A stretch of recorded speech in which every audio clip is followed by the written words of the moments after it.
Welcome to CityWorks, a co-production of the City University of New York School of Labor and Urban Studies and CUNY TV. I'm Laura Flanders. Each month here at CityWorks, we explore the challenges and lived experiences of working people on the job, at home, and in our communities. On today's episode, New York's labor movement and what appears to be a new wave of worker empowerment through legislation, organizing, direct action. It's all happening here in New York, the nation's labor capital. New York has seen a torrent of worker activism and solidarity of late. We've covered a lot of it here.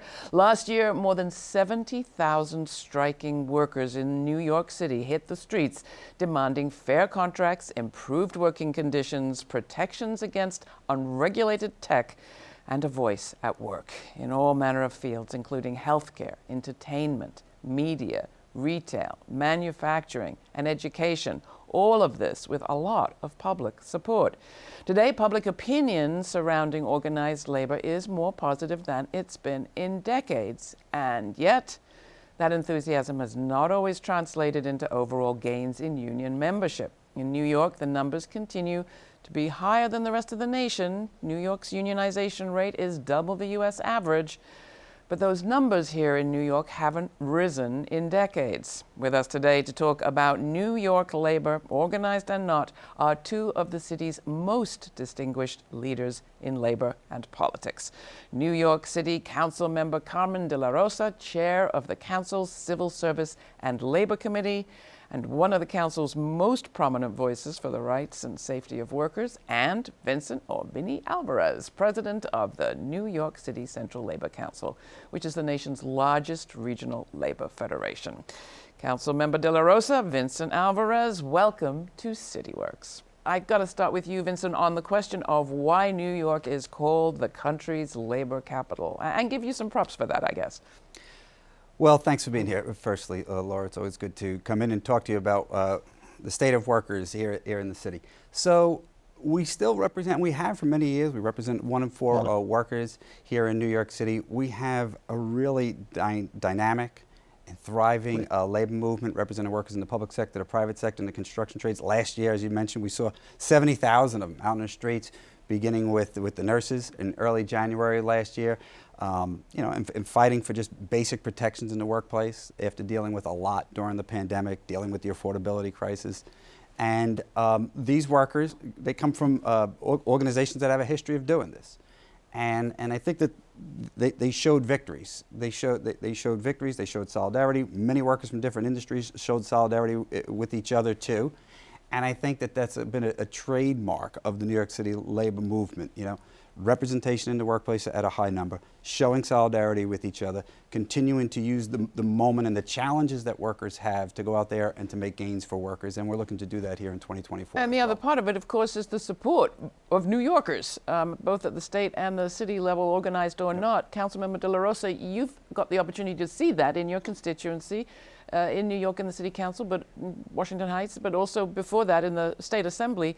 What do you find out there? And have you noticed a change in enthusiasm when it comes to backing worker rights, even from people who aren't themselves unionized?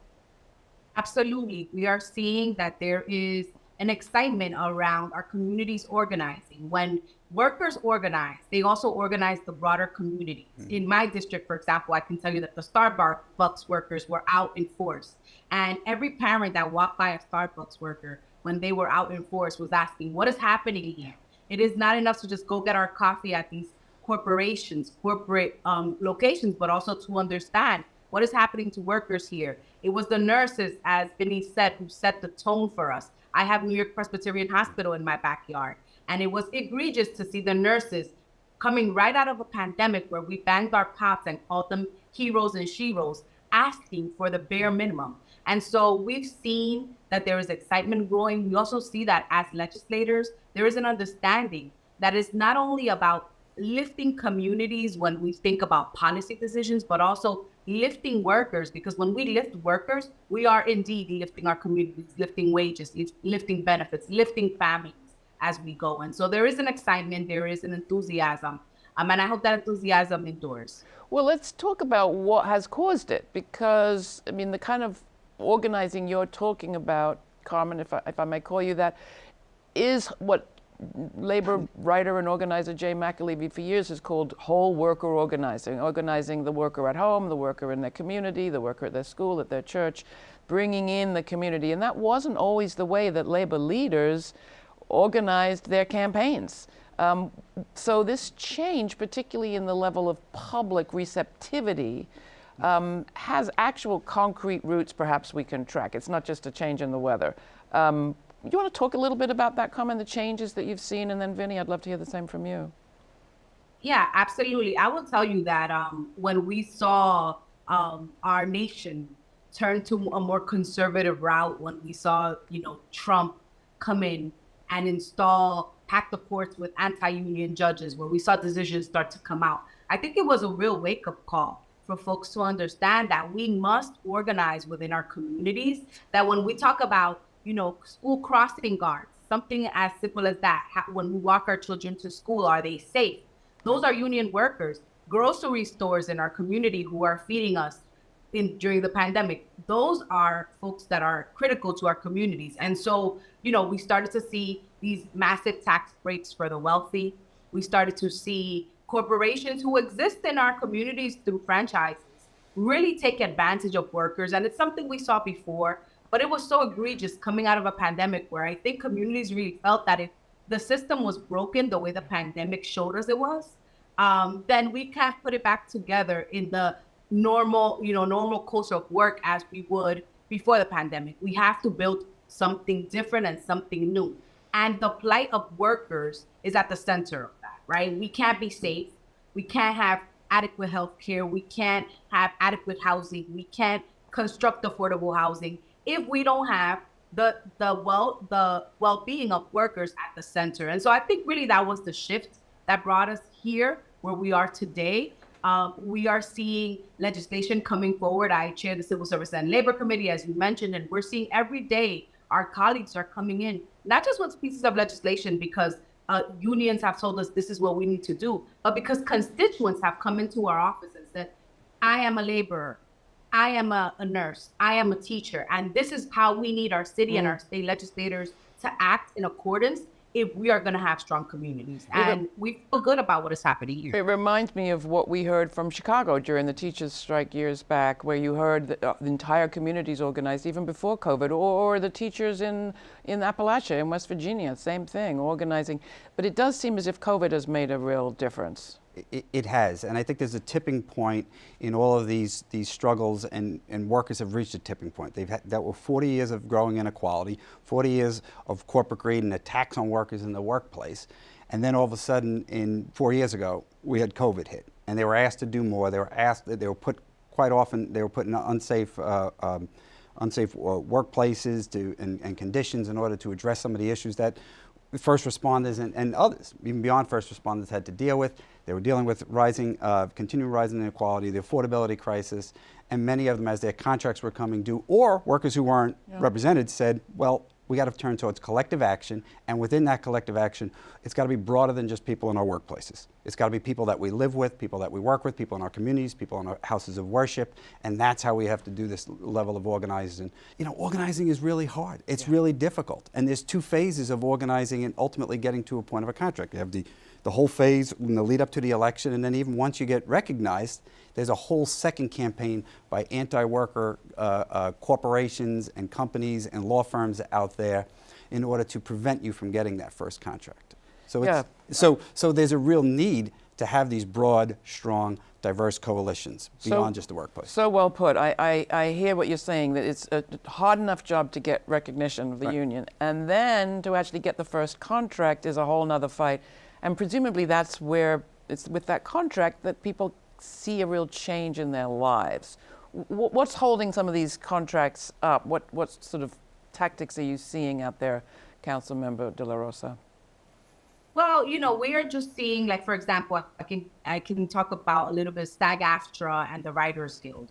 This summer, we were at the picket lines with those workers, and there are new technologies that are coming into industries that we have to learn how contracts have to reflect the protections that are needed as technology advances, as we see the people power being replaced with machines and technology. How are we adjusting our workforce to make sure that workers are protected. We saw it with telework in our civil service, right? After the pandemic, we realized there are jobs that can be taken offline or online. And so how do we secure contracts that reflect the changing dynamics for workers? Sometimes these conversations are new, they're nuanced. And so there are real holdups in the negotiation of contracts, but also we're seeing people coming to tables in bad faith. And that is something that as a city council, we've pushed back on. Our city, we have major contracts with major corporations in our city. And we've taken the position that we shouldn't be entering into contracts with corporations we already know are exploiting workers. Because when bad bosses come to the table in bad faith, they are not negotiating for the benefit and well-being of these workers. And so that always holds up a contract when we're seeing bosses coming to the table and they're not taking into consideration the holistic needs of their workforce. What sort of tactics are you seeing? Well, firstly, corporations are making and have been and continue to make a mockery of the whole National Labor Relations Act in the process. And they will hire the best minds money can buy to crush these workers in their attempt to have a collective voice in the workplace that ultimately is going to lead to representation. We see in 1/3 of the cases, we see illegal acts of retribution, revenge, retaliation, firings. ULPs are having to be fired, having to be filed by many of these unions in order to protect these workers. Yep, in order to protect these workers. And that's just first, as I said, to get to representation, and then we can see continuing in the first contract process as well. So I mean, I give these workers enormous credit. It is an uphill climb. Yeah. Because they're coming at them with everything they have, and the statistics unfortunately bear that out. But we have one of the most labor-friendly National Labor Relations Boards that we've had in decades under the Biden-Harris administration. They may have their flaws, but they have a very good NLRB leader. They do, and elections matter. And as I tell folks, you know, if you look at the support that they have in various ways, in organizing campaigns now, they have somebody who has their backs. And I think corporations know that as well, too. And so it's important. And look, and that's why we've seen this wave of workers, number one, worker solidarity, and we talked about the strikes last year.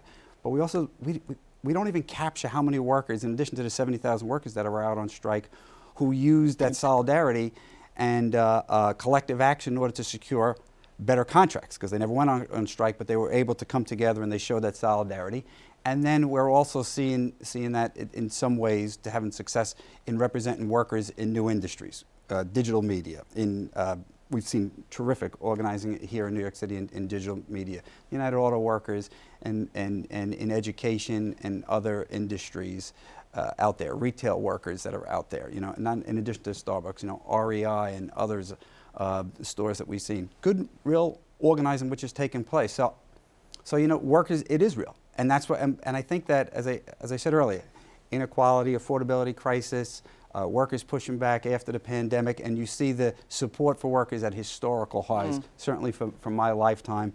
Particularly with younger workers, it's even higher, but over 70% with the general population, in the mid-80s for workers under the age of 35. So so the question you have to ask is, well, why isn't there more organizing taking place? And I think you have to look at the real aggressively anti-worker tactics, which are being, which corporations are taking out. All right, well, we'll talk more about that after the break. Clearly, new organizing needing to happen, new issues coming up in contracting, new tactics coming from those who don't want to see unions. What difference can legislation make? What difference can government make? And I want to talk to the council member about what difference unions made in her life. So we'll take a short break and be right back. You're watching CityWorks.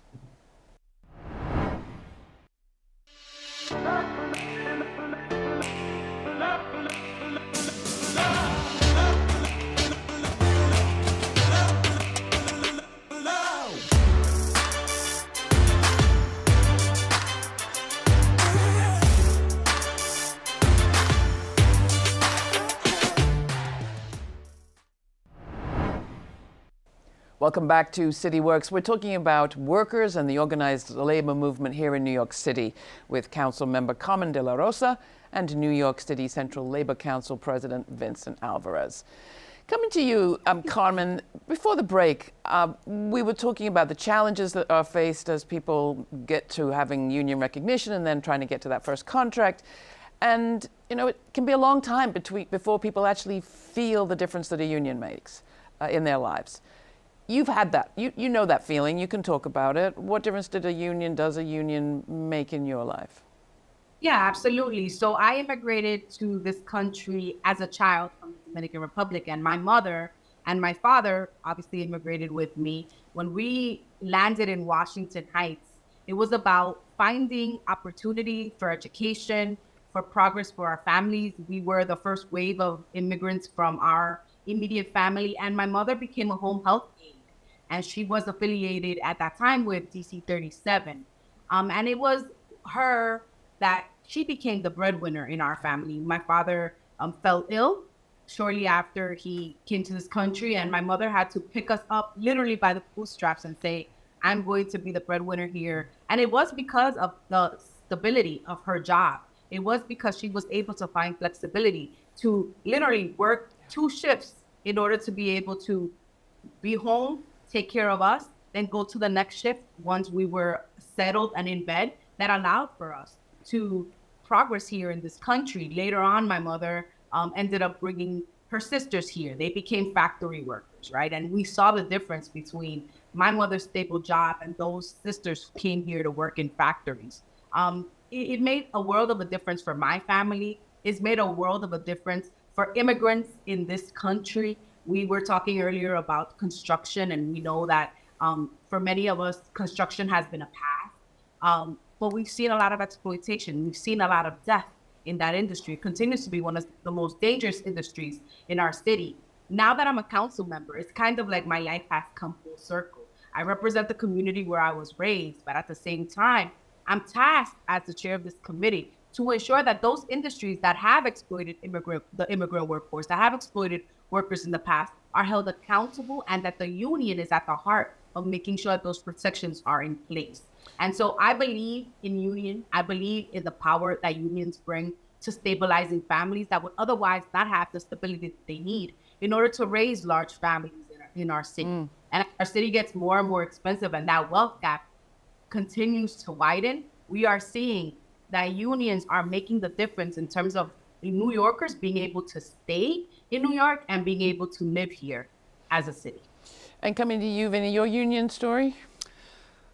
Well, when my dad came here, it's a family story, and quite often the immigrant story is tied very closely to the union story. My dad came from Cuba many years ago. My grandparents worked with Local 6, with Unite here in the city. My grandfather, my other grandfather on my mom's side came from Ireland and worked for TW Local 100. He was a motorman on the BMT line right until when he retired in 1955. And my mom was a DC 37 member too. She was a librarian, and my dad helped organize bowling alleys, did work with organizing bowling alleys with SEIU, which was not necessarily a safe job in the 1950s for young Latino workers. So, but I think, here we are, first generation Americans, and because of the representation I would say that they had when they came here as younger immigrants, working in a workplace where they had benefits, where they had safe workplaces, where they had a chance to really enter into the middle class, they were able to put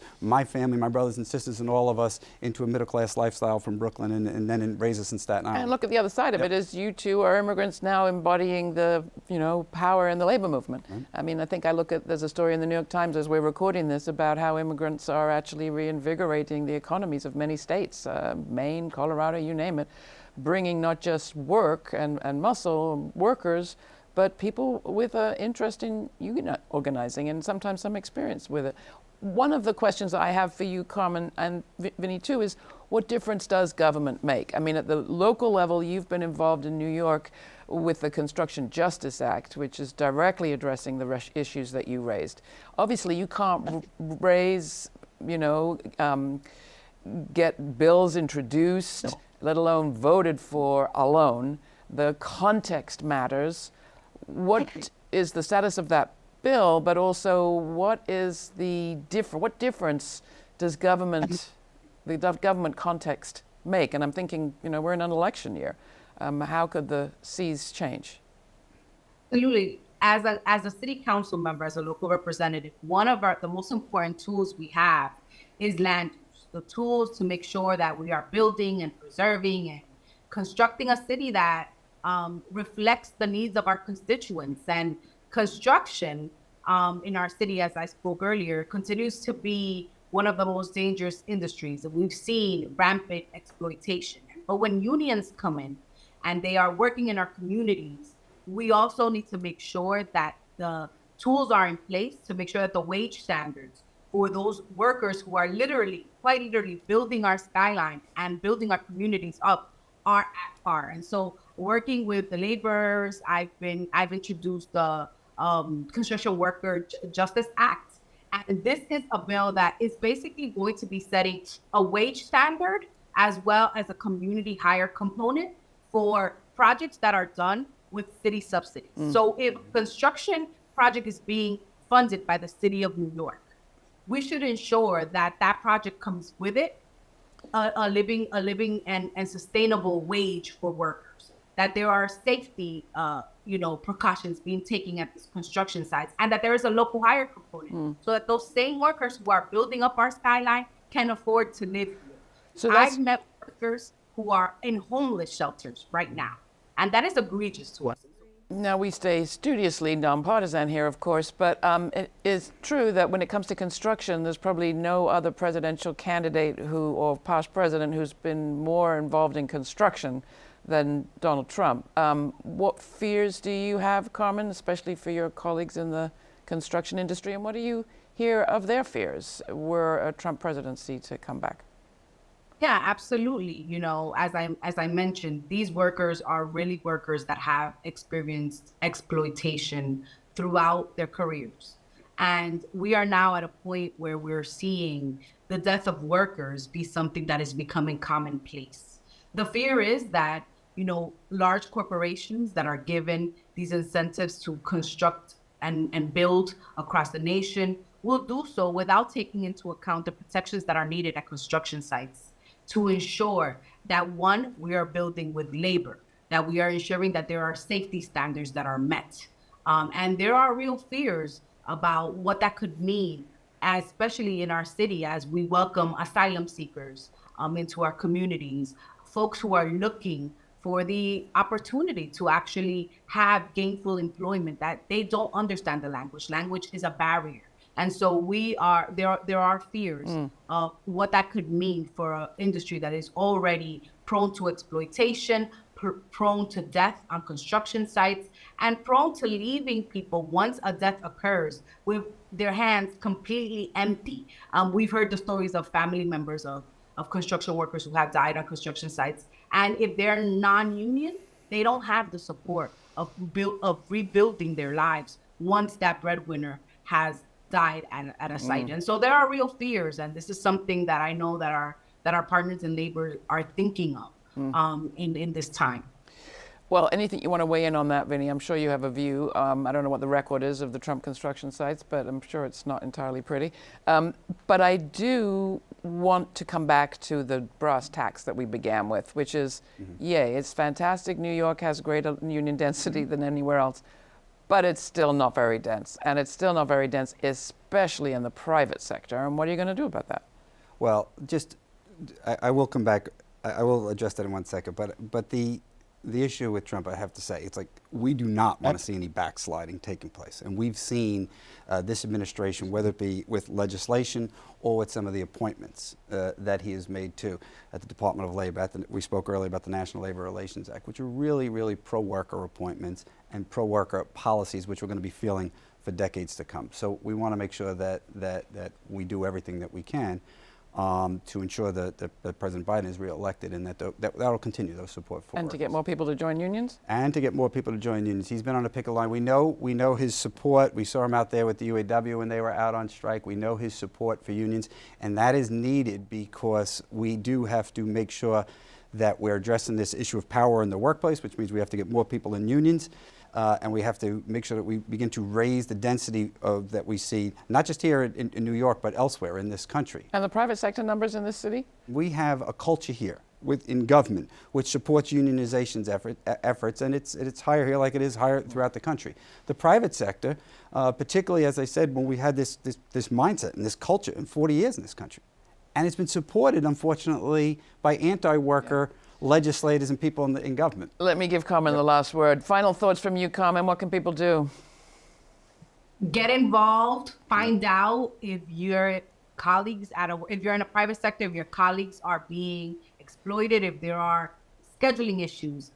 Talk to our union partners who are out on picket lines every single day. Show up for another union who might be at this moment in a picket. I'm going today with the Fordham workers, the graduate workers at Fordham. I'll be there at 11:30 this morning to support them. And so what we need is collective solidarity and collective action to ensure that we continue to increase the numbers here in our city and across the nation. Thank you so much, Councilmember Carmen De La Rosa and Vincent Alvarez. Wonderful speaking with you. That's it for CityWorks this time. If you have comments or questions, write to us at cityworks@slu.cuny.edu. For CityWorks, I'm Laura Flanders. Thanks for watching.